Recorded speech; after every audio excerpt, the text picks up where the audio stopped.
Halo, apa kabar hari ini? Ya, semoga tetap sehat ya. Dan mari kita kembali untuk menghadap Tuhan dalam Rehat edisi Jumat 19 Juni 2020. Marilah kita siapkan hati kita datang memohon pertolongan dalam doa. Mari berdoa. Terpujilah nama-Mu ya Allah, Allah pengasih dan penyayang, bahwa kami boleh ada dan menikmati akan hari yang Engkau karuniakan ini karena perkenan Tuhan. Memulai seluruh kegiatan kami akan landasi melalui kebenaran firman-Mu. Berfirmanlah kepada kami, kuasa Roh Kudus bekerja dalam hati dan pikiran kami. Yang kesemuanya ini kami mohon di dalam nama Yesus Kristus. Amin. Bahan bacaan kita hari ini dari kitab Ibrani. Ibrani pasal 2 ayat 5 sampai 9. Ibrani pasal 2 ayat 5 sampai 9, firman Tuhan mengatakan, sebab bukan kepada malaikat-malaikat telah Ia taklukkan dunia yang akan datang yang kita bicarakan ini. Ada orang yang pernah memberi kesaksian di dalam suatu nas, katanya, apakah manusia sehingga engkau mengingatnya? Atau anak manusia sehingga engkau mengindahkannya? Namun engkau telah membuatnya untuk waktu yang singkat sedikit lebih rendah daripada malaikat-malaikat, dan telah memahkotainya dengan kemuliaan dan hormat. Segala sesuatu telah engkau taklukkan di bawah kakinya. Sebab dalam menaklukkan segala sesuatu kepadanya, tidak ada suatu pun yang Ia kecualikan, yang tidak takluk kepadanya. Tetapi sekarang ini belum kita lihat bahwa segala sesuatu telah ditaklukkan kepadanya. Tetapi Dia yang untuk waktu yang singkat dibuat sedikit lebih rendah daripada malaikat-malaikat, yaitu Yesus. Kita lihat yang oleh karena penderitaan maut dimahkotai dengan kemuliaan dan hormat, supaya oleh kasih karunia Allah Ia mengalami maut bagi semua manusia. Demikian firman Tuhan. Amin.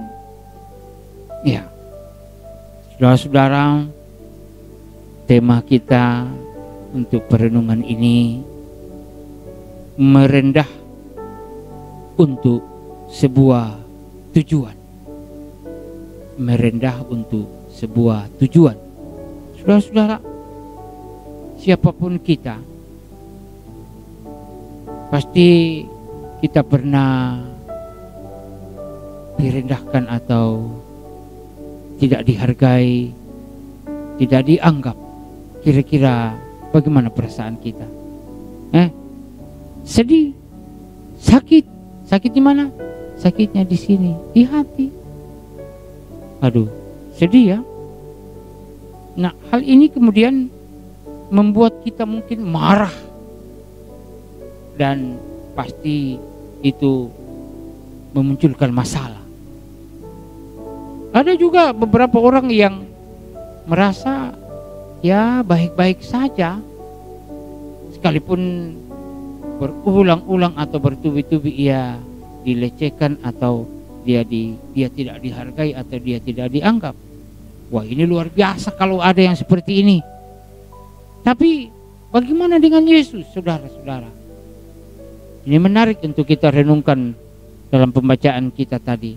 Ada dua hal yang menarik dalam pembacaan kita, di mana dikatakan bahwa pada suatu waktu, ya, Yesus lebih rendah daripada malaikat-malaikat. Tetapi selanjutnya dituliskan bahwa Yesus dimahkotai dengan kemuliaan, ya, dengan hormat.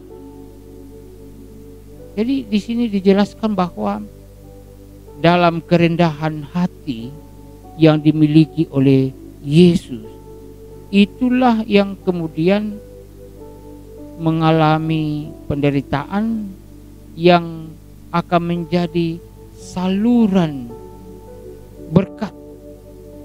Justru dari penderitaan yang ia alami akan menjadi saluran keselamatan bagi saudara dan saya.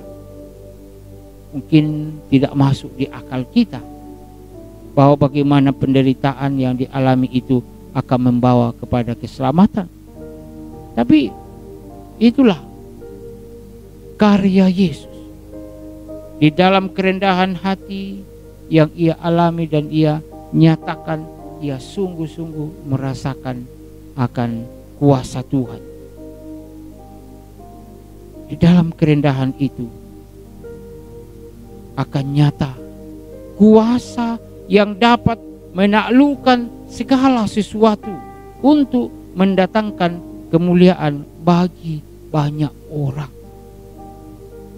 Jadi karena itu, marilah kita terus bersama-sama menaruh harap kepada Tuhan, bahwa sekalipun kita akan mengalami berbagai penderitaan, tapi justru dari situ Tuhan mau pakai untuk menyatakan kemuliaannya.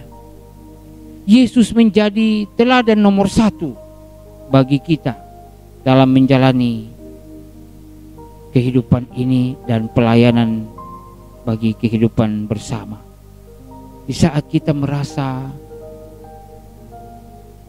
direndahkan, di saat itu juga kita harus sadar bahwa kita butuh kerendahan hati untuk mampu menyaksikan kebaikan Tuhan, kuasa Tuhan kepada sekitar kita, kepada orang-orang yang tidak senang dengan kehadiran kita, atau justru dalam kerendahan hati itulah orang akan melihat bagaimana Tuhan menempa kita untuk tetap tegar dan kuat menghadapi kehidupan ini.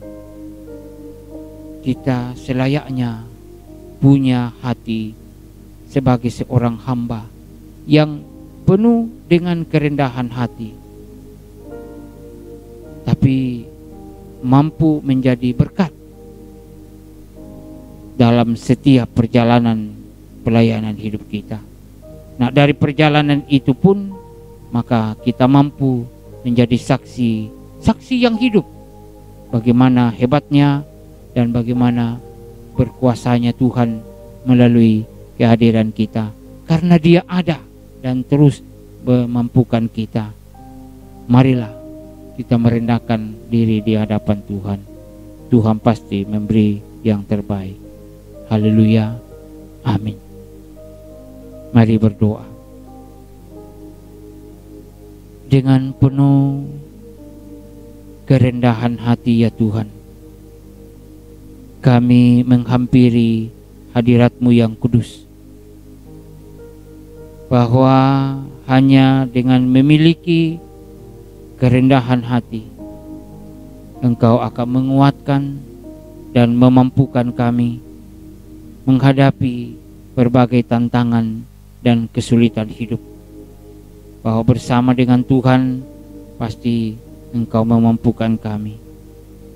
Kuatkan dan teguhkan hati kami dalam menghadapi semuanya ini. Tolonglah kami ya Allah.